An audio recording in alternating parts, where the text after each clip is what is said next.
All right, traders, we overall had a good day trading today. In terms of the swing trade, it did not work out. I did cut my loss for $5,000 when it dropped 50 cents against me. With that being said, though, I am going to be explaining to you on why I do believe the stock market is about to crash for the short term and have a short-term pullback. So let's get straight into the analysis.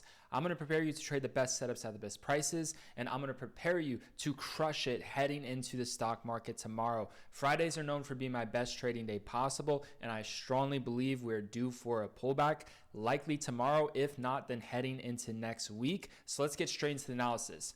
In terms of the SPY, we've been discussing buying puts at $450. If you've been watching the videos for over a month now, we've been explaining how that best level for puts would be $450. And the reason why is that was a resistance level that was never retested. And as you can see right here, when it topped at 450, it triggered a major bull trap going all the way down to the 410s, right? The point is it topped at 450. It triggered a major crash for the short-term being. So it's going to be a phenomenal level to try put options when the SPY goes above 450. The most likely outcome, in terms of buying put options would be to buy them out of the money and then sell them back in the money. That'd be the most likely outcome where they go back in the money, right?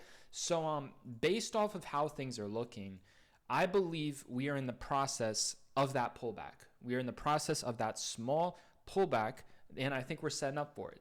Now, in terms of the 30-minute chart, very, very bearish close. We hit 450, we went to 450.38, and as you can see, we have a very red bearish top wick on the 30-minute chart into the close, and we are now dropping during extended hours. We're having a small gap down. SPY closed at 449.56.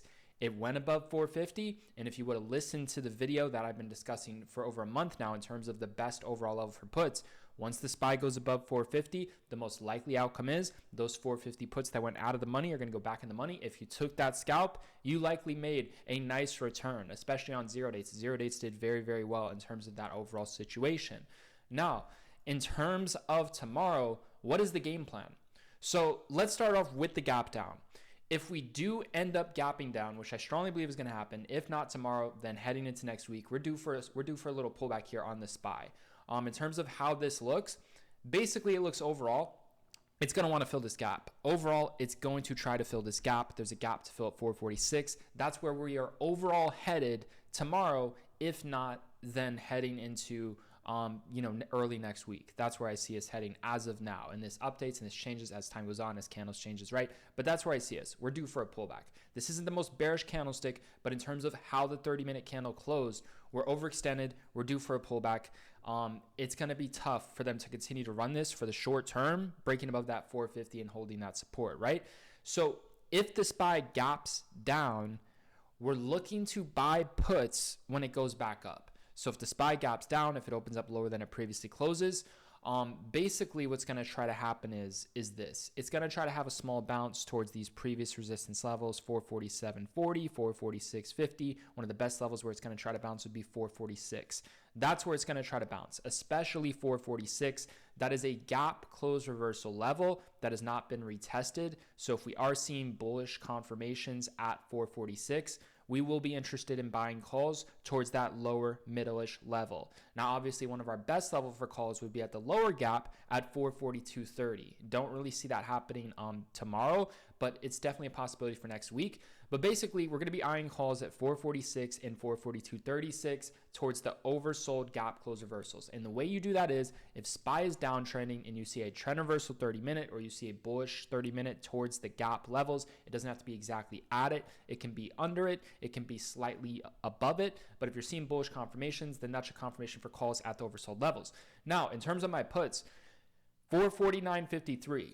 449.53 is where I would want to do puts if it gaps down. So if SPY gaps down, I'm going to wait for the gap to fill. If we get some sort of roof, some sort of resistance, some sort of bearish confirmations, then I'm looking to do puts. Now, if SPY gaps down or if SPY is just trending up in general and it hits a key resistance level, and our key resistance levels will be 449.50, 450.40. If we see a red bearish 30-minute level, right? So let's say SPY's uptrending beforehand, and then it's consistently going up every single 30 minutes. And then it forms a red bearish 30-minute candle. We are looking to do puts at key resistance levels, which will be 449.50, 450.30, and what would be the next level? So if SPY were to break above 450, form a strong support level, what would be the next level where the SPY ends up spiking to, right? So if we go to the daily chart, if that were to happen, the next level we would go to, let's take a look right here. So the next overall level this would go to would be 453, right around 453. It's a little bit tough to say, but around 453. That'd be the overall next level, right? And obviously, if 450 turns into support, you're not going to want to be holding puts because there's no reason to. Like I explained to you guys in yesterday's video, if 447, I was explaining to you guys if you watched the video, if 447.50, yesterday's highs, turns into a support level, it's going to go to 450. I made that very, very clear. And if you looked at the 30-minute candle, there was a green bullish hammer wick literally at the bottom of the previous highs yesterday. So that's very bullish, right? That's the reason why I just got out of my SQQ position, because that's very bullish. And anyone who knows I swing trade, I typically scalp my swing trades, which basically means I get in basically right before the market closes, and then I get out basically right before the market opens. So I'm basically playing for a quick gap up or gap down, or a quick morning spike or morning dip, and that's it. I'm usually out within the first 30 minutes of market open, and I enter the swing trades usually right before the market closes, right? Doing that, it's like a scalp of a swing trade. I was able to cut my loss quickly on SQQQ. I was in at 17. I was in at 1840. I did 10,000 shares, and I got out at 1790. So I lost $5,000 on that, right? But it could have been a lot worse. This went down 4%, right? The reason why I didn't do any options is because swing trading options, it's basically a gamble, man. If you're going to swing trade options, for the most part, it's a gamble. I do believe there's certain opportunities where it makes sense to swing trade and it's less of a gamble. It's just my issue with swing trading is you can't really minimize your risk. My issue with swing trading is you get in the position, you hold it overnight, and then it automatically gaps up or gaps down, right? And it could be a big gap up, it could be a big gap down. It's a fucking coin toss. That's my issue with swing trading. You cannot control your risk, right? That's the problem with it. One of the most successful traders within Trader Society, Dimitri, I love his style personally. I wish he would hold a little bit longer, but I love his style personally because he gets in and out within seconds. So if you're taking a big position size on options within seconds, you're not really getting hurt by theta decay unless you're doing like a zero date. But if you're going further expiration, you're putting a lot of money into the contracts, you can make a nice quick return, put in like $50,000, make 2 to 3% on that. Next thing you know, you just made like $1,500 in a minute, right? It's very quick in and out scalping. And he's not taking big losses doing that because he'll cut his loss just as fast as he'll take his win, if not quicker.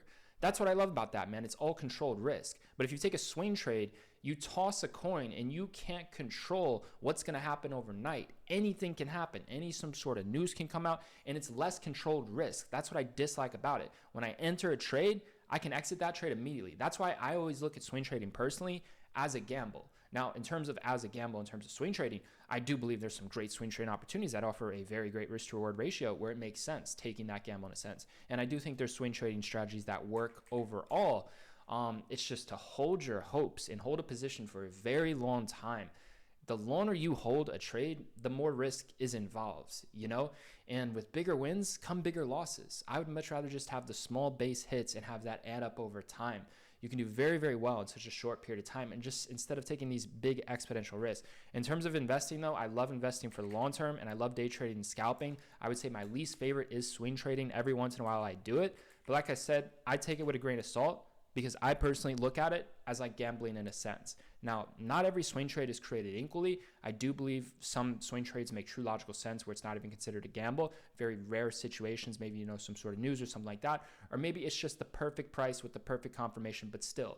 The issue I have with it is the risk overnight that cannot be controlled. You cannot cut your loss quickly in a situation where you are forced to hold overnight. Now, if you're day trading, you can get in and out of that trade any millisecond that you want to, meaning you can control what's happening in real time. And having that control of your money is what I like to be in. It's less risk. So that's my thoughts on it, man. But anyways, that's my overall game plan for SPY, man. I'm very interested in puts 449.50 to 450 zone. If that breaks out, reacts as a resistance, then I'm looking at 453. If SPY's uptrending, I'm looking for a bearish red 30-minute candle. It's got to be a super bearish red 30-minute candle, right? I just saw someone comment on my videos. They're like, man, I got hurt on puts today. I'm like, well, you didn't follow the instructions. If you guys watched my video yesterday, I said you can try puts if you see a red bearish 30, and you can see right here, there was a red bearish 30, candle on the puts. Wasn't the most bearish one. I didn't do any puts here or anything like that.